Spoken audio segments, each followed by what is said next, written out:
Satunya adalah pembongkaran berkenaan dengan lebau sakau tanah lagi. Lebau pula dah lebay. Lebay sakau tanah lagi weh. Tetek sikit lagi. Dah 1.8k likes. 10k kita start. Tak sampai pukul 4 lagi. Betul. Patutnya saya cakap pukul 4 ke tadi? Saya nak start daripada pukul 3 lagi. Tadi sebenarnya.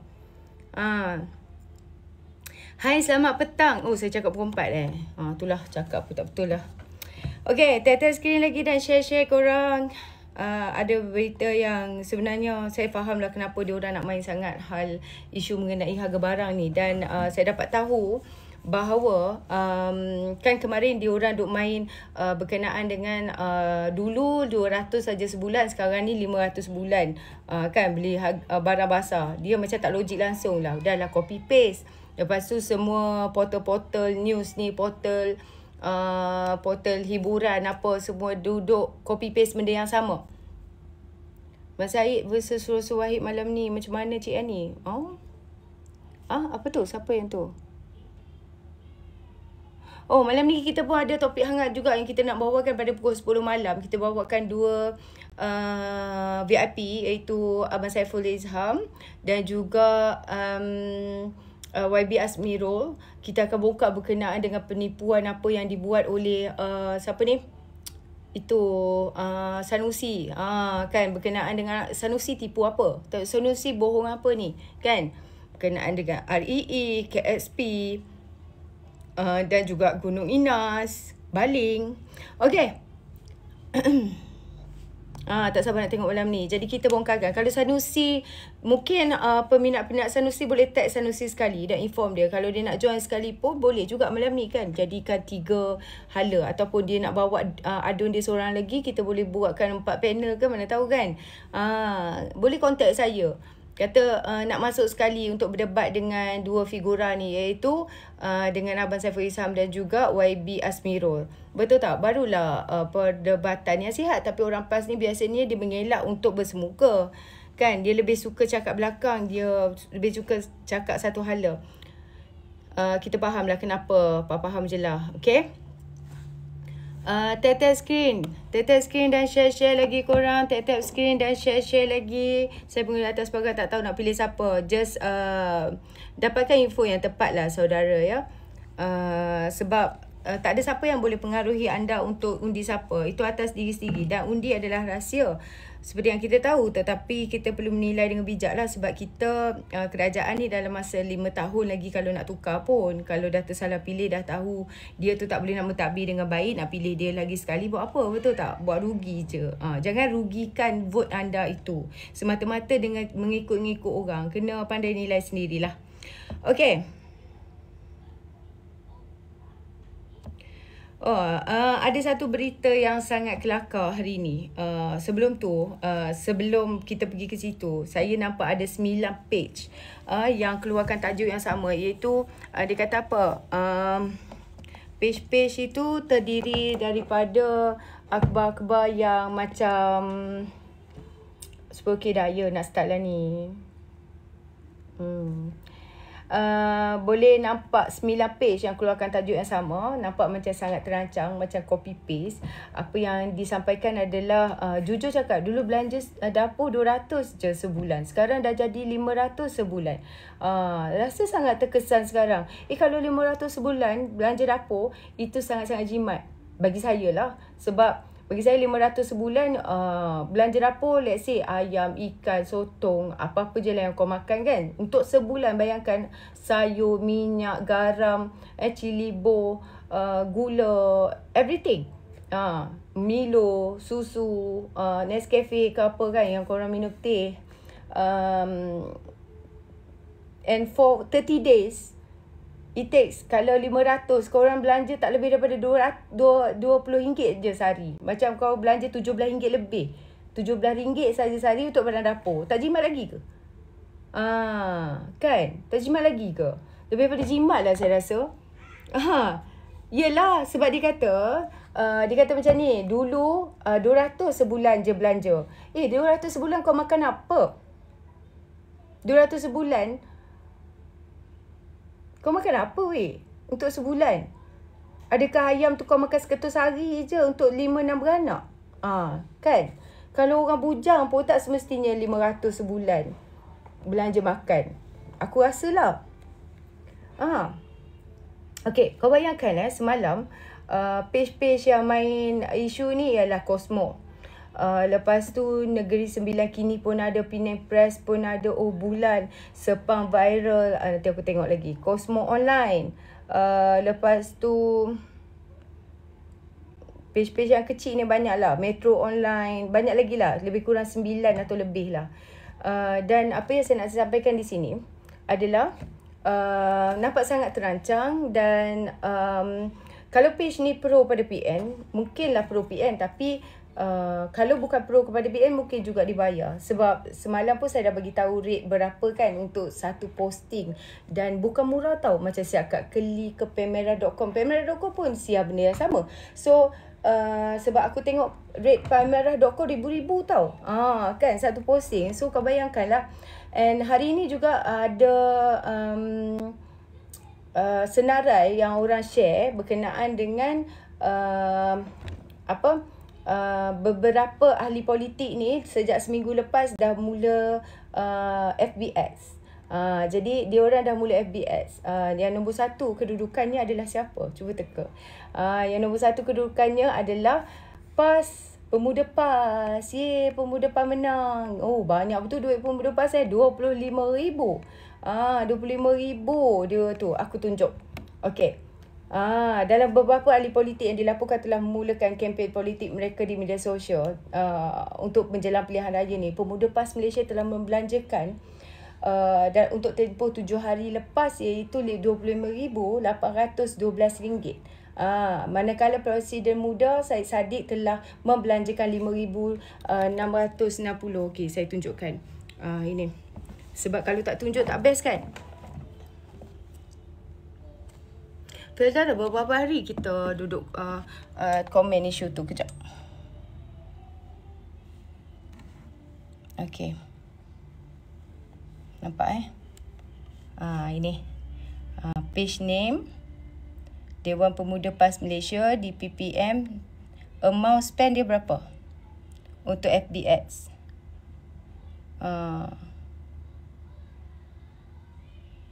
Nampak ni, Syed Saddiq sejak seminggu lepas dah 5,660. Nampak. Lepas tu adalah beberapa orang lagi yang lain menggunakan PAS Terengganu. PAS Terengganu so far 1,798 saja.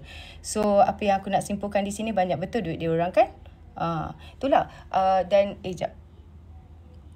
Okey, dan saya dapat tahu yang Syed Saddiq dia nak mula jual otak-otak katanya.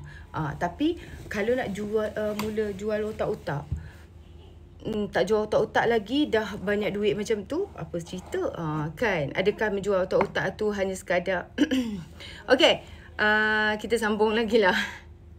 Dan dengan hari ni pun saya nampak Menteri KPDN Salahuddin Ayub telah pun turun padang. Jual otak-otak dia tak baiklah. Telah pun turun padang untuk menilai sendiri, tengok turun padang ke pasar raya, tengok harga barang, apa naik, apa tak naik. Dan bila menteri sendiri yang turun padang, memanglah orang akan kata lah okey je, tak naik pun dan sebagainya, kan. Okey, lagi satu perkara yang saya nak sampaikan di sini adalah berkenaan dengan Atok ni. Dia ada keluarkan satu kenyataan. Dia kata apa? Dia kata MITI, bukan MITI, sorry. Ada pelabur cari dia berkenaan dengan nak melabur 500 bilion kan. Semalam pun saya dah sampaikan berkenaan hari ni kan. Lepas tu dia kata Menteri Malaysia ni tak layan. So dia pergilah cari Atok katanya kan. Dan Menteri MITI pun buat video. Lepas Menteri MITI buat video, Menteri MITI kata dah kalau orang nak melabur dengan kita sebanyak 500 bilion, takkanlah kita nak tolak. Kita akan bentangkan daripada airport tu sampai ke pejabat MITI, ke Kementerian MITI, kapet merah. Macam tu kan. Seluas-luasnya, tak cukup tangan Nyiru ditadahkan. Ni bukan Nyiru dah. Mungkin Putrajaya tu ditadahkan kalau 500,000 orang nak datang melabur. Dan Dr. adakah Dr. Mahathir ni dah jadi macam sembang derah macam Sanusi juga? Adakah dia belajar sembang derah dengan Sanusi sekarang ni? Sebab dia kata, Dr. M kata kononnya ada pelabur nak melabur dengan dia 500 bilion di Langkawi. Tapi katanya tak ada menteri yang sudi jumpa. Kalau betul pelabur tu nak melabur 500 bilion sekalipun, kenapa pergi jumpa Mahathir? Dia cuma seorang bekas. Bukannya bekas sekadar bekas Perdana Menteri. Dia juga bekas ahli parlimen. Kan? Apa kuasa dia? Melainkan pelabur bertaraf Pak Pandi. Ataupun pelabur kroni mereka.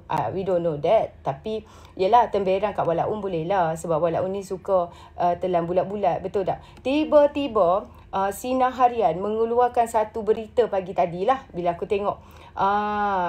Dia betulkan balik. Dia kata ada correction. Dia kata sebenarnya bukan 500 bilion, 500 juta. Minta maaf kami salah tulis. Tapi pada pandangan saya lah, kalaulah betul wartawan tu salah tulis, kenapa mengambil masa 2-3 hari untuk membetulkannya? Adakah selepas Menteri MITI buat video baru nak betulkan? Macam tu kan, dia dah terkantoi dengan Menteri MITI, kata takkanlah kami ni tak nak layan dan sebagainya kan.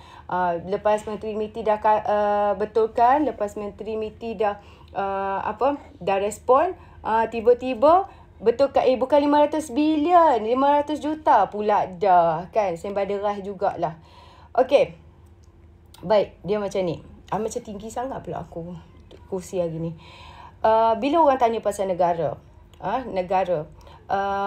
negara Malaysia lah. Sebenarnya ramai orang yang bertanyakan mengenai kedudukan negara kita. Biasanya apabila kita nak menjawab soalan-soalan sebegini, kita suruh lihat apa yang mereka bayangkan. Apakah yang mereka nampak di mata pihak ketiga, orang yang melihat daripada negara-negara luar. Sebab hari tu kita ada jemput seorang pakar ekonomi jugalah yang dia bekerja di luar negara untuk saya tak ingat hari tu dia bagi tahu, tapi dia sangat pakar dalam ekonomi, trading, forex kan, pelaburan.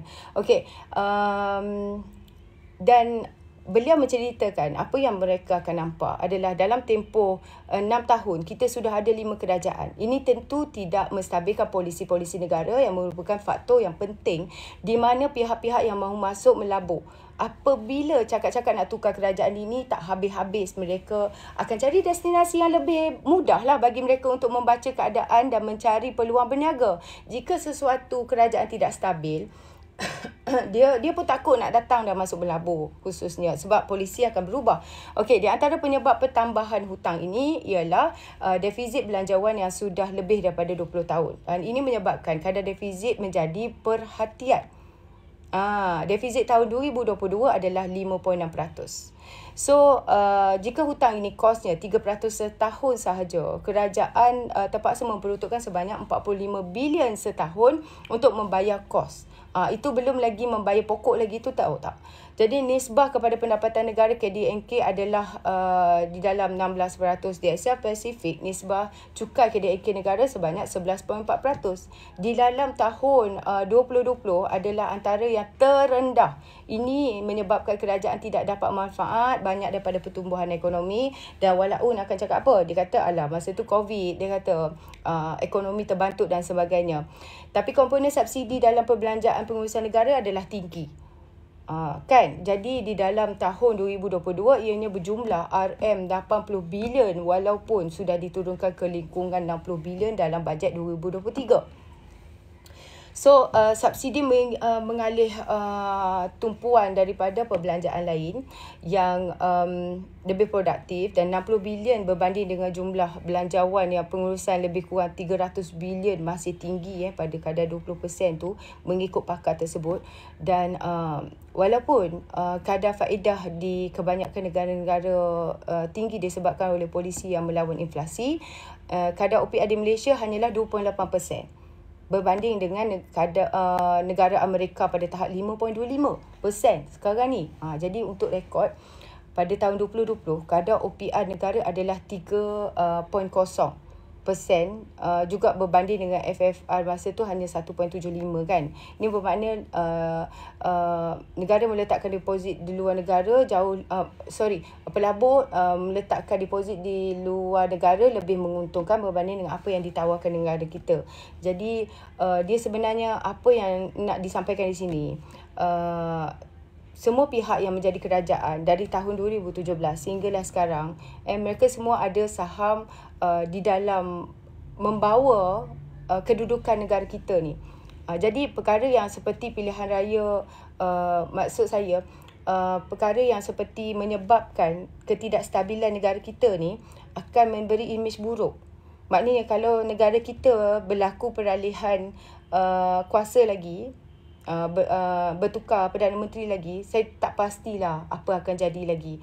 Jadi sebenarnya banyaklah perubahan yang telah berlaku semasa Datuk Seri Anwar jadi Perdana Menteri, dan ramai negara-negara luar telah pun kembali keyakinannya kepada negara kita sebab lepas dia tahu Datuk Seri Anwar ni siapa, pengaruhnya bagaimana, dan dia sangat terkenal, dia sangat berpengaruh daripada luar negara, dan kita tengok hubungan baiknya dengan Turki itu sendiri membuatkan Turki ini tanpa berfikir dua kali untuk datang dan melabur di Malaysia.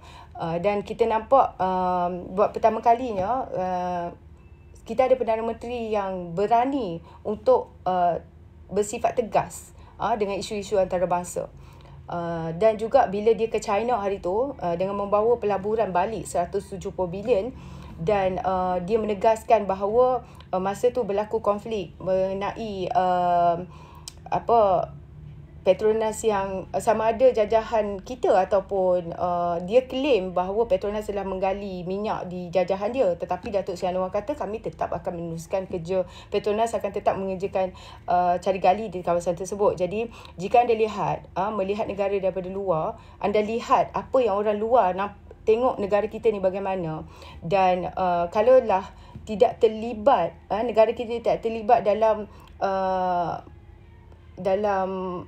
trend berpuak-puak dan juga berpecah-pecah. Maknanya tengoklah masalah sekarang ni kan, kita ingat ada dua pecahan undi sahaja, sama ada dengan PHBN dan juga PN.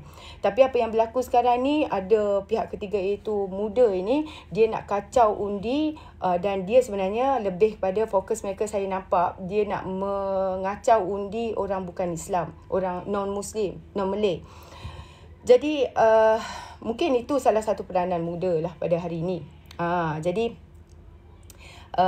kalau benda ini kekal, maknanya masih lagi mereka bercadang-cadang untuk menjatuhkan kerajaan hari ini dan sebagainya, ia akan efek pada diri kita ini, rakyat. Bukan efek kepada pemimpin datang dan pergi, tapi kita sebagai rakyat ni, kita harus ada kesedaran bahawa benda ni tak boleh diteruskan lagi sebab dia akan efek masa depan kita juga. Okey, sebenarnya salah satu benda yang saya nak sampaikan di sini juga, korang bayangkan kemarin kan 2-3 hari lepas dia orang mainkan isu barang. Dulu belanja dapur 200 sebulan, sekarang dah jadi 500 sebulan. Korang tahu tak? Sebenarnya hari ni apa yang berlaku adalah Muhyiddin telah ke mahkamah hari ni berkenaan dengan apa? Mungkin saya rasalah Azri masuk saya punya room lah. Azri, jom ni open VC berdua, topik sejauh mana kejayaan Malaysia Madani. Marilah masuk, request lah. Okey, saya tengah nak cakap pasal Muhyiddin sekejap.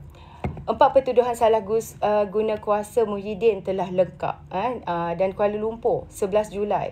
4 pertuduhan hari ini, pagi ini, 4 pertuduhan salah guna kuasa terhadap Muhyiddin Yassin adalah lengkap dengan butiran untuk memaklumkan bekas Perdana Menteri itu mengenai kesalahan yang didakwa itu, kata pendakwa raya semasa perbicaraan Mahkamah Tinggi di Kuala Lumpur berhubung dengan permohonan Muhyiddin Yassin untuk membatalkan 4 pertuduhan jenayah itu. Timbalan pendakwa raya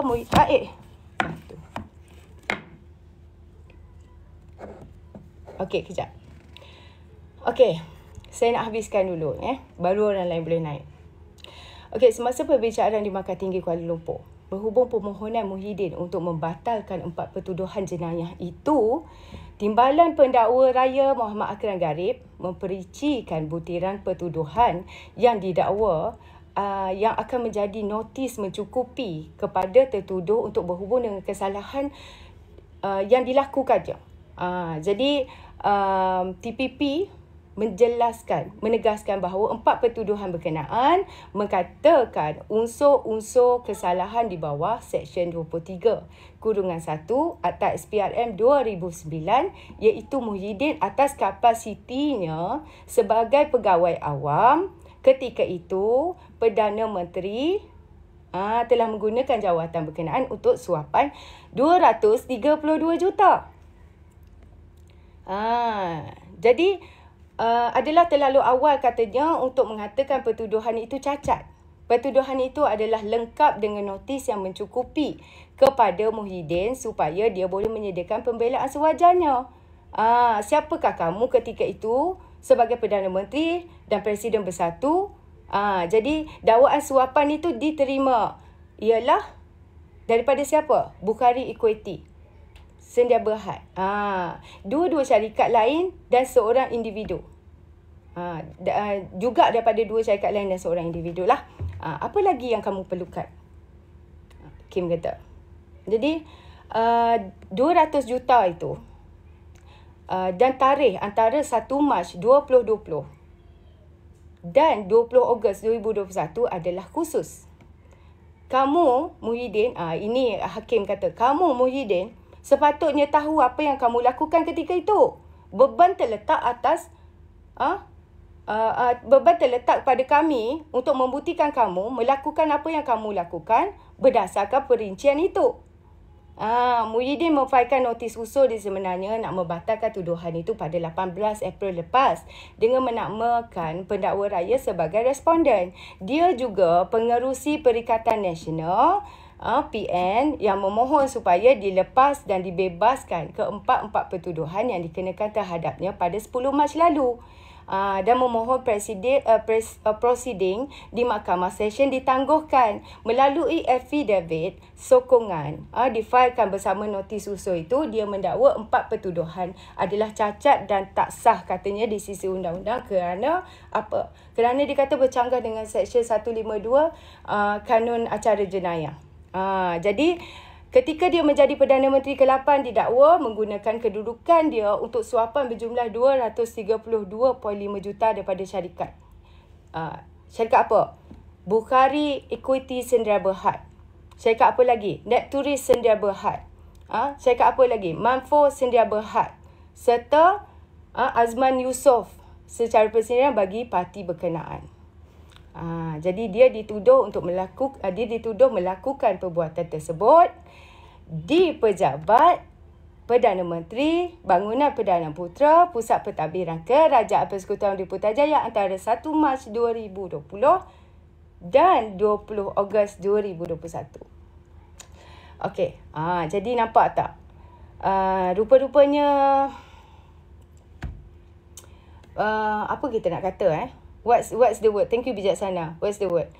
Korang bayangkan, rupa-rupanya diorang nak menutupi yang hari ini berkenaan dengan 4 kes yang diteruskan, yang disabitkan kepada Tan Sri Muhyiddin Yassin ini. Jadi, mereka bijak main naratif nampaknya. Dia buat berita palsu, dia gunakan media-media untuk cover orang sibuk pasal harga barang sampai lupa 6 tuduhan salah guna kuasa dan pengkumbahan wang haram oleh bekas Perdana Menteri ini. Kan? RM 427.5 juta semua sekali. Korang jangan lupa angka ini 427.5 juta. Korang bayangkanlah.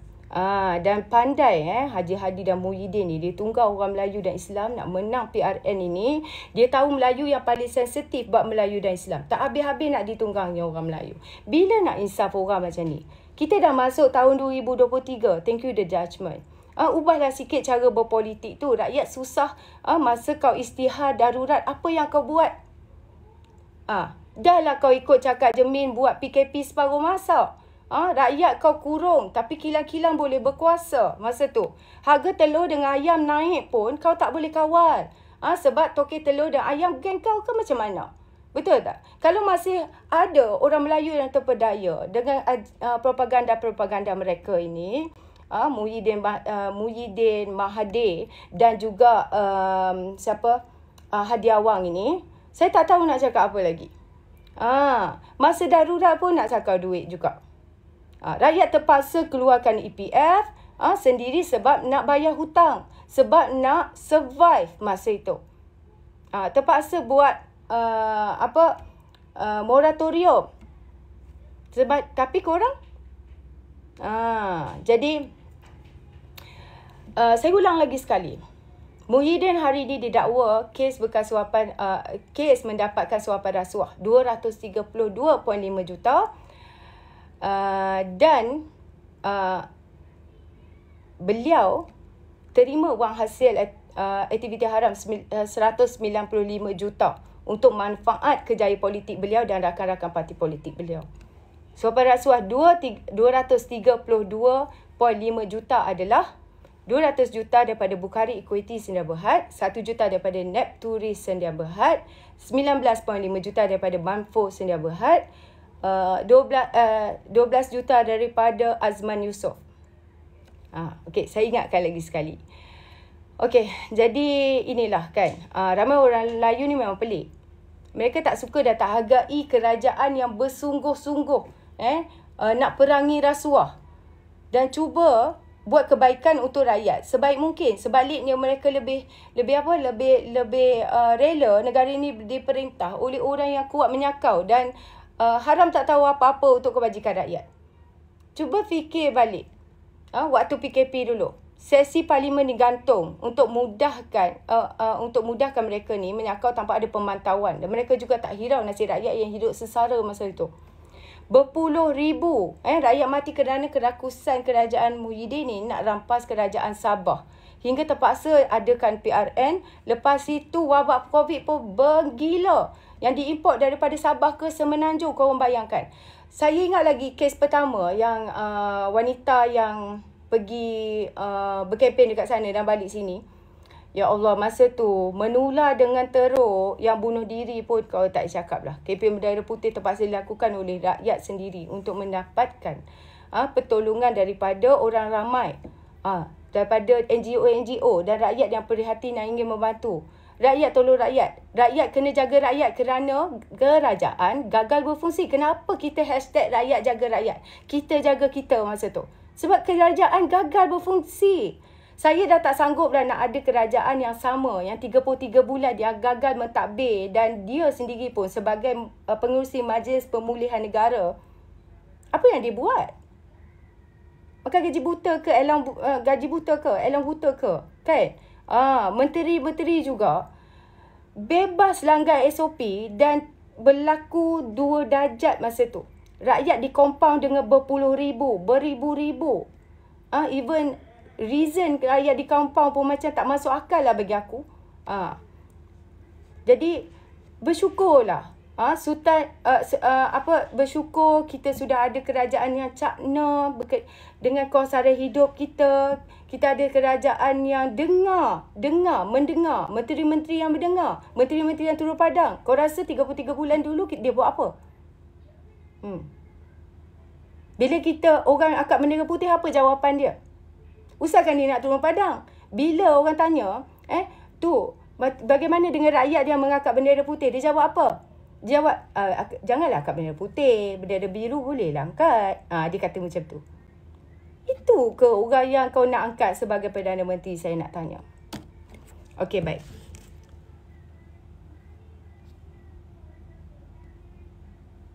Mana dah? Sir Azri tadi mana dah? Ada lagi ke kat bawah Sir Azri? Saya nak habiskan dulu saya punya hujah tu. Saya nak bagi tahu yang Muhyiddin hari ni. Ada lagi tak Sir Azri? Sir Azri bolehlah request. Kita orang nak berkenalan dengan Sir Azri ni. Saya sendiri secara lebih dekat lagi. Dah lari dah. Alah. Saya nak habiskan dulu apa yang saya nak kata tadi. Sebenarnya kita tak adalah kata. Saya tak adalah hebat. Macam hai. Siapa pula FJ ni? Kita nak sembang-sembang santai boleh je kan.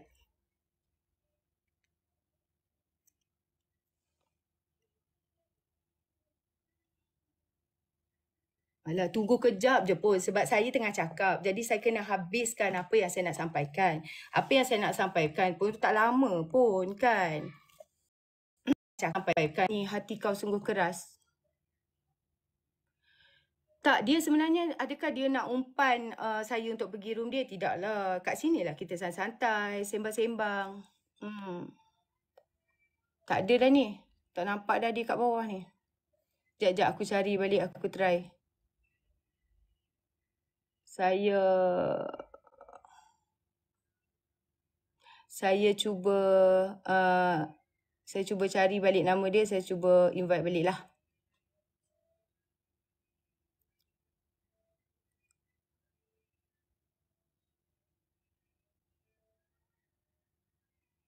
Alah, panjang pula kena scroll ke atas. Tak apalah. Mana? Ada lagi kau?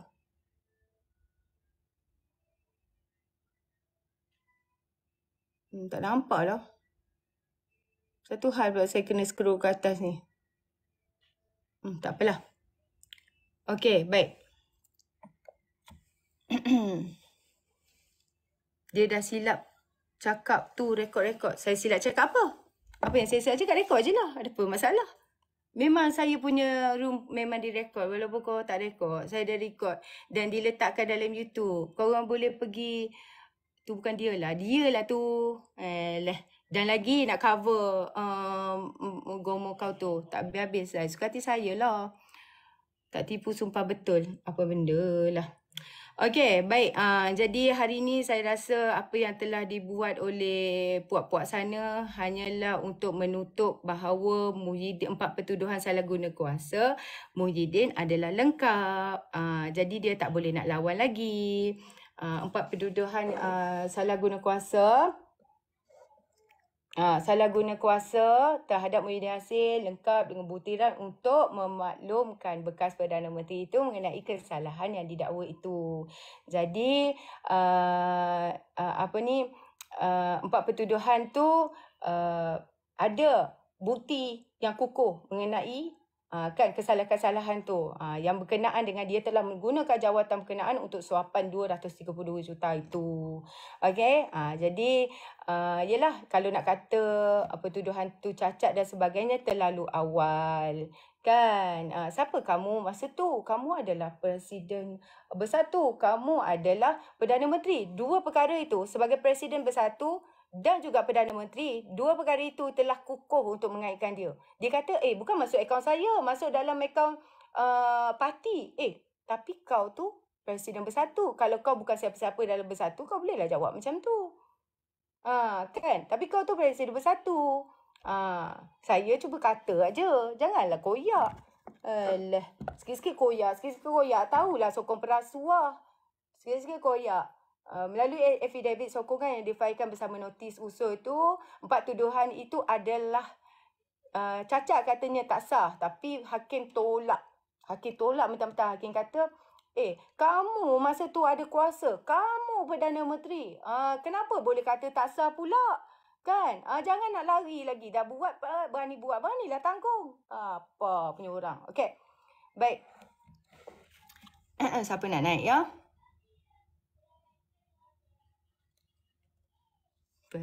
Dia main golf. Bila Ayah Din tercirit, itulah nak lepaskan diri tak boleh lagi Ayah Din. Okey, silakan Gigi Amir. Okey, Assalamualaikum. Selamat petang yang ni Dengar tak? Waalaikumsalam. Dengar Dengar? Okey. Ya.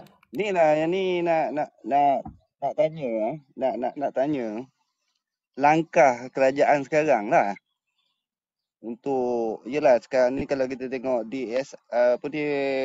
Datuk Anwar Ibrahim, dia punya langkah memang cantik lah.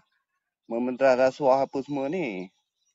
7 bulan ni memang cantik lah. Memang Muhyiddin ni memang pada saya kalau tak sangkut memang rugi sangat lah. Pasal dia punya track record pun teruk daripada MB Johor lagi. Lepas tu tiap-tiap kementerian yang dia pegang semua hancur. Sampailah DPM. Okey, yang tu kita ke tepi.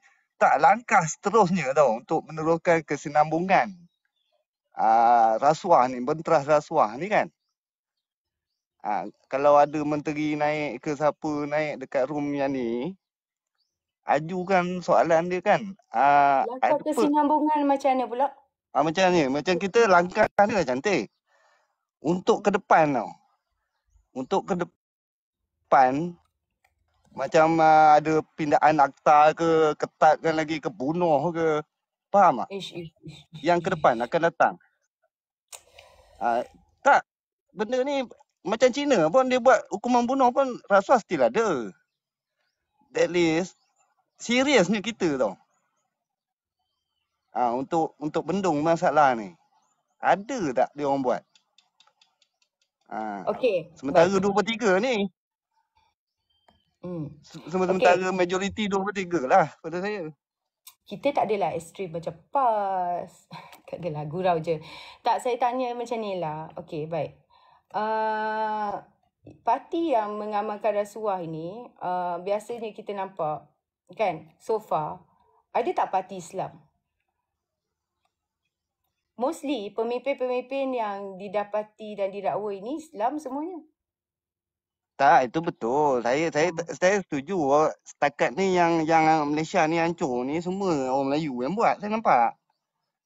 Tapi untuk ke depan tau. Untuk macam ni Anwar Ibrahim ni dia bawa dah cantik. Lepas tu dia perang tu dah cantik. Ke depan untuk mengkuatkan lagi. Jangan berulang atau memberi ketakutan lah pada pemimpin-pemimpin yang akan datang kalau nak buat pun 3-4 kali berfikir. Faham tak? Maksud menguatkan lagi atar ke gubal ke apa balik kan. InsyaAllah lah. Mungkin adalah reformasi dalam undang-undang tu kot. InsyaAllah lah. Macam pembicaraan ni dipercepatkan. Kes yang poin-poin tinggi ni percepatkan apa semua kan. Pada saya nampak lagi serius lah. Lagi sekarang dah okey, dah cantik. Ke depan tau, faham tak? Untuk negara lah. Tu je. Maksud cadangan lah, kalau tak ada pun suggestion lah. Macam mana lah dia orang nak ni kan. Sementara perpaduan ni ada 2/3 pada saya. Sebenarnya kalau kita lihat lah kan 5 bulan pertama mentadbir negara ni, PMX berjaya meraih 200 bilion pelaburan. Diikuti dengan KDNK 5.6%. Maknanya di sini pelabur-pelabur dari luar telah pun yakin terhadap kepimpinan Datuk Seri Anwar Ibrahim dan yang serius nak bendung rasuah ni, nak lawan rasuah. Sebab negara kita ni pertama sekali kita kena bendung rasuah. Kita kena hapuskan kalau boleh. Nak hapuskan tu lambat lagi kan. Tapi kita kena bendung dululah. Bendung dulu. Sebenarnya benda ni takes time. Sebab benda ni dah jadi barah. Barah dalam... dah sistemik. Ya, daripada paling bawah kan. Dalam jabatan agensi-agensi kerajaan pun itu berlaku, kita tak boleh nafikan benda tu. Memang commission, tapi dia tak panggil rasuah dia. Biasanya dia panggil commission kan. Jadi di sini sebab itulah saya nampak ada beberapa pihak yang rasa takut kalau Datuk Seri Anwar Ibrahim ni jadi kerajaan sebab dia orang dah tak boleh nak buat apa yang dia orang biasa buat. Faham tak? Orang ni kalau dah biasa rasa kesedapan rasuah itu, dia akan sentiasa nak. Dan dia akan, ialah kita faham kenapa ada deep state dalam agensi kerajaan. Faham tak? Sebab kalau dah biasa makan tepi ke apa ke kan. Jadi itu membuatkan orang ni dia dah berasa selesa dengan perbelanjaan dia yang besar mungkin lah. Sebab kita tak nafikan ada orang-orang dalam kerajaan juga yang faham kan maksud saya, dah dibuktikan pun ada yang ditangkap dah dan sebagainya. Jadi tapi kita masih lagi tak menyeluruh lagi. Nak reform tu bukannya senang lah. Tapi ada je orang yang bekerja dalam sektor agensi mana-mana pun dia nampak benda tu, tapi dia tak berani nak laporkan. Sebab apa? Sebab kerajaan yang sebelum ni tak cukup perangi rasuah. Faham tak? Betul. Saya Jadi setuju. Datuk Seri Anwar Ibrahim kali ni dia bagi kuasa penuh kepada SPRM untuk buat kerja. Dia tak campur. And then you tak exclude anyone. Maknanya tiada siapa yang dikecualikan. Maknanya you buat kerja you, siapa yang you rasa salah, tangkap dan dakwa. Macam kerajaan yang ada sekarang ni, dari segi tindakan tu saya tak petikai. Memang sangat-sangat setuju. Tetapi yang saya ni, adakah tindakan yang akan datang untuk membenderah tau, untuk mengekang. Jadi kalau nak buat, orang first time nak buat, berfikir kan, hukuman mati ke apa ke, ya terpulang. Pasal pada saya benda ni dah Saya rasa kita tak perlu sampai ke situ kot. Sebab sebenarnya kita kena educate, kita kena slow lah. Saya rasa Datuk Seri Anwar Ibrahim dia ada cara dia, insya-Allah lah. Kita yakin saja, kita tengok Datuk Seri Anwar Ibrahim baru 7 bulan. Tu pun ramai yang telah diheret ke mahkamah. Dan saya faham tak sekarang ni, ya. Saya faham. Yang setakat kerajaan ni yang ada ni, saya setuju sangat. Betul dah tu. Tetapi ke depan tau, apa lah kalau misal katalah saya faham tak ada cadangan itu, tapi nak ikut Cina sampai hukuman bunuh tu saya tak pastilah. Atas pandangan masing-masing lah kot. Sebab maksudnya ketatkan ke apa ke, maksudnya kat situ lah. Kena pada saya nampak serius tau.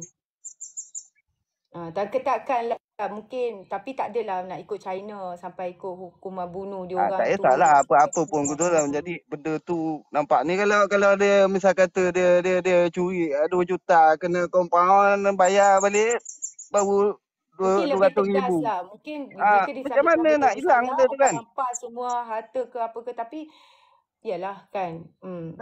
Pada saya masalah tu dah teruk. Ini boleh mencelah sebab tengok topik diulang-ulang kan. Okey. Sebagai penambahan tadi yang daripada apa yang dimaklumkan berkenaan dengan Muhyiddin ya. Maknanya dia punya kes rasuah ni kira dah lengkap ya. Okey, untuk makluman yang ni, kalau tak salah saya semalam juga berkenaan dengan Muhyiddin, yang mana Muhyiddin dia plan untuk pindah ataupun nak pindahlah kes dia ke Mahkamah Tinggi, tapi semalam Muhyiddin tarik diri kan. Yang mana dia tarik diri permohonan pindah kes dari Mahkamah Session ke Mahkamah Tinggi. Tak jadi pindah. Tak tahulah apa strategi dia, mungkin nak berlengah-lengah kan. Wallahualam. Tapi cuma saya nak tambah berkenaan dengan fakta tadi. Kalau ikutkan walaun anak seluang ni, mereka membawa naratif mengatakan bahawa TPM itu rasuah Zahid lah ke kes dia mana kluster mahkamah lah kan. Dan mereka dia Zahid tu teruk 47 kes kan. Lepas tu kita pun cakap lah, Muhyiddin pun sama juga kluster mahkamah, tapi Muhyiddin cuma 6 kes sahaja. Itu daripada jumlah kes. Tapi kalau jenis jumlah amountnya yang terlibat, Zahid lebih kurang 40 juta. Tetapi yang ni Din Tompok ni 427.5 juta. Tadi yang ni sebut 200 lebih kan. Itu adalah kes berkaitan dengan kes rasuah. Empat kes kan. Sebenarnya ada 2 lagi. Ada 2 lagi yang terkait dengan AMLA. AMLA ni macam kita selalu bagi tahulah. AMLA ni memang susah lah nak lepas. Kita tak apalah. Kita bagi dia tu dulu, bagi yang 4 tu dulu kan. 200 lebih. So total dia 232.5 campur dengan 195 juta. Yang AMLA tu 195 juta. Okey, dia macam ni ni. Apa yang saya nak tambah ialah dari segi naratif. Maksudnya begini. Kenapa anak-anak seluang ni kononnya tak sokong kerajaan perpaduan ni sebab PMX lantik kluster mahkamah, ada banyak kes dan sebagainya sebagai TPM. Tetapi yang mereka beria nak mengangkat seseorang yang samalah juga dia punya kes, iaitu kluster mahkamah juga. Tetapi kalau dari segi jumlahnya lebih 10 kali ganda yang ni. Apa logiknya engkau nak menolak yang orang yang sama juga belum dijatuhkan hukum tetapi baru menjadi kluster mahkamah, kau beria-ria dia kata PMX okey tapi kenapa dia lantik bla bla. Tapi dalam masa yang sama yang ni dia orang berkempen untuk mengangkat beria-ria nak mengangkat seorang calon Perdana Menteri ataupun mantan Perdana Menteri yang terkait kes 40 kali ganda. 10 kali ganda, iaitu 400 juta yang ni. So, mana logiknya ni? Mana logiknya ni? Mereka ni beria sangat nak ngangkat Din Tompong ni. Jadi bagi saya, bukan isu tu. Bagi saya, diorang ni seolah-olah dan menganggap bahawa politik ataupun nak memilih kerajaan ni seolah nak memilih pasukan bola sepak yang ni. Seolah-olah macam aku sokong ni pasukan Kedah ni sebab apa? Aku orang Kedah, aku kena sokong pasukan Kedah ni. Kan? Kemudian orang pula sana Johor, aku kena sokong ataupun main bola luar negara. Dia sokong tu semata-mata dia nak menang yang ni. Isunya dalam politik ini not because of winning, tetapi ialah kita nak memilih pemimpin yang mana kita ni nak kena hadap ni 5 tahun ni, satu penggal ni nak kena hadap. Jadi janganlah menganggap bahawa politik ini seperti kita nak memilih pasukan bola sepak yang mana menang, yang mana kalah dan kita sokong gila-gila sebab kita fanatik dengan pasukan tersebut. Tetapi dalam politik ni, terutamanya anak muda, tolong nilai dengan baik. Contohnya tadi, bagaimana penilaian kamu, jangan tak ikut-ikut naratif yang mana kau tak nak sokong kerajaan perpaduan ni kerana PMF melantik seorang kluster mahkamah yang ada 47 kes, jumlah dia 47 juta, tetapi kamu gila-gila nak sokong puak yang sebelah lagi yang mana 10 kali ganda mudaratnya daripada yang kamu benci itu tadi. Itu saja ujar saya, Yani. Terima kasih. Okey. Saya nak Abang Wan Assalamualaikum. ulas sikit berkenaan dengan... Boleh tak saya bercakap je ni? Sekejap je. Saya nak Abang Wan pula dah. Abang K ulas. Aku selalu sebut Abang Wan. Aku tak tahu kenapa. Dah biasa kot dekat atas kotak ni. Abang K ulas sikit berkenaan dengan si Azri tu. Invite lagi. Kenapa dia nak suruh kita pergi kejar dia ke Abang K? Oh, dia ada ke tadi? Dia ada. Yang ni dia tulis kat bawah. Yang ni saya nak invite yang ni untuk VC dia kata. Dia tengah sedih tu. Oh, maksudnya dia nak ajak yang ni pergi dekat dia punya live. Kenapa dia tak naik ke live yang ni? Sembang kat sini takut kenapa? Kerana benar kot. Sanggup dia datang sini Sanggup dia datang sini. Oi, hebatlah yang ni tabik streaming. Tahniah yang ni, tahniah. Orang yang mereka agung-agungkan tu, okey, terhegeh-hegeh datang ke rumah Yani ni semata-mata dia nak tarik crowd, nak tumpang populariti Yani. Tahniah Yani. Saya ni jenis tak layan lah sentimen-sentimen macam kat bawah ni tulis Yani, dia tulis dia orang ni kat bawah ni tulis dia kata Yani penakut. Dia kata Yani penakut sebab Yani tak pergi ke room diorang. Apa kata korang pergi dekat room Papa Gomo idola korang tu, cakap kat dia, Papa Gomo kau ni penakut ke tak nak pergi room yang ni? Papa Gomo kau ni penakut ke tak nak pergi room yang ni? Cuba korang kacau dia kat sana. Siapa yang tak ada telur? Dia ke aku yang tak ada telur? Dia yang datang invite aku, bukan aku invite dia. Siapa invite siapa? Kalau dia nak cakap dengan aku, datanglah rumah aku, duduklah situ. Kalau dia kata tak payah nak naikkan siapa-siapa, okey, aku tak naikkan siapa-siapa. Ke dia takut kantor yang dia beli view? Apalah, dia ada duit, dia boleh nak beli. Banyaknya duit. Saya nampak dia sekarang ni dia dah famous dalam dunia robot. Dalam dunia robot ni dia memang famous lah. Tetapi dia tak boleh tandingi Yani dalam dunia reality. Di mana viewer-viewer adalah legit, viewer-viewer adalah manusia yang mendengar dan membuat keputusan dan menilai. Tetapi dia punya dunia, fantasi dia adalah robot-robot yang tak boleh mengundi. Robot-robot yang hanya boleh menimbulkan persepsi saja, yang tak ada impact pun dalam dunia reality. Sebab tu dia tak